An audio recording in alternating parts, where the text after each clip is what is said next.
Assalamualaikum warahmatullahi wabarakatuh. Perkenalkan, nama saya Heroni Saad, kelas 1C D4 Administrasi, akan menjelaskan tentang pengantar administrasi.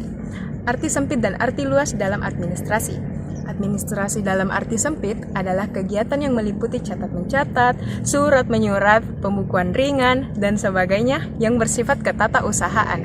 Administrasi dalam arti luas adalah seluruh proses kerjasama antara dua orang atau lebih dalam mencapai tujuan tertentu secara berdaya guna dan berhasil guna.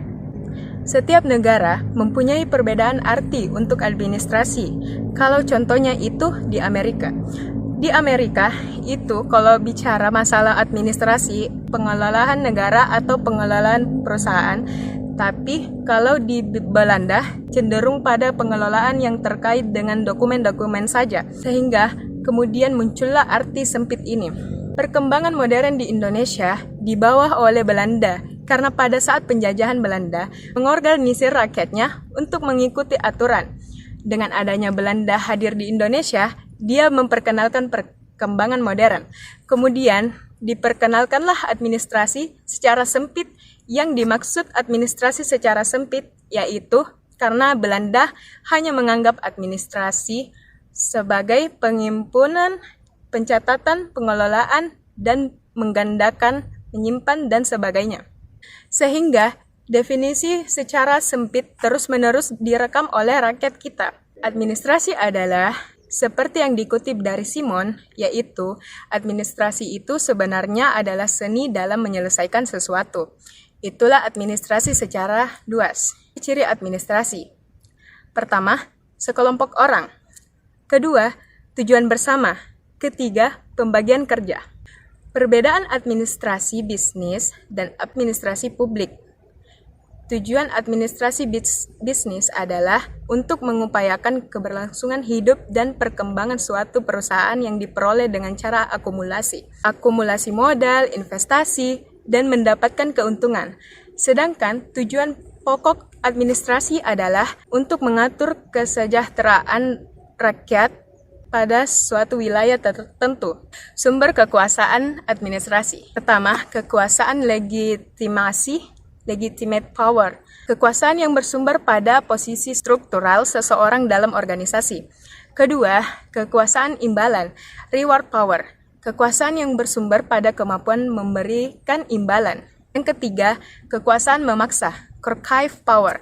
Kekuasaan yang bersumber pada kemampuan dalam menggunakan ancaman dan hukuman. 4. Kekuasaan keahlian, expert power. Kekuasaan yang bersumber pada kemampuan spesifik atau keahlian, keterampilan, atau pengetahuan di bidang tertentu. 5. Kekuasaan referensi atau referent power. Kekuasaan yang bersumber pada sifat-sifat pribadi tertentu seperti harisma, popularitas. Terdapat pada artis-artis. Unsur-unsur administrasi. Yang pertama, organisasi. Organisasi dalam administrasi itu ada 3. Yang sifatnya formal. Secara luas, administrasi didefinisikan sebagai pekerjaan yang dilakukan oleh 2 orang atau lebih untuk mencapai tujuan bersama. Organisasi yang sifatnya informal yaitu organisasi yang tidak terkait dengan aturan-aturan baku.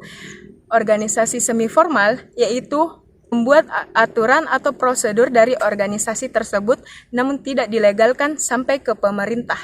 2. Manajemen atau manajemen dalam administrasi. Manajemen dalam administrasi ini mengatur orang yang dalam administrasi. Yang ada dalam manajemen ada 4, yaitu planning atau merencanakan, organizing atau penempatan seseorang, sweating, mengaktualkan semua perencanaan, controlling, memastikan perencanaan tersebut berjalan.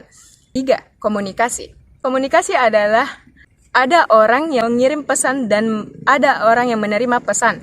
Dalam administrasi dibutuhkan komunikasi karena dalam administrasi banyak orang yang bisa kita handle. Komunikasi bisa berbentuk persuratan, proposal, ataupun lisan. 4. Kepegawaian. Orang-orang dalam administrasi terkait dalam pekerjaan formal, maka dia dianggap sebagai kepegawaian atau pegawai. Sekian dari saya.